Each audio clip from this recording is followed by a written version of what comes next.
story of my first good angel investment, which was in Palantir Technologies in 2009. And,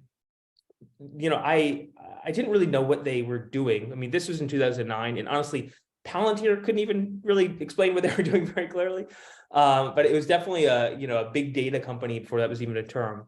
But the reason why I invested was that I had a good friend from my graduate program at Stanford, Shyam Sankar, and now he's the president of Palantir. And he joined Palantir in, I think it was 2007 or 2006. And I think he was employee number 11.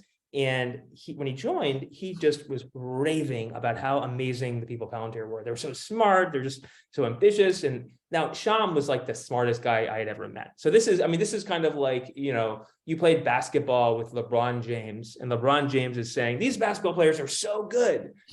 That's saying something. And so Shyam had said, these Palantir guys are so amazing. And so a couple years later, when the opportunity arose for me to invest in 2009, this was a time when the world seemed like it might be ending and banks were going out of business. And so I actually put in a large check for myself.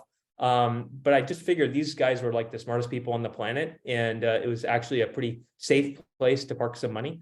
And that worked out. So I guess it's like, if you have one person who you think is the most amazing, smart, ambitious person, try to invest in what they're doing.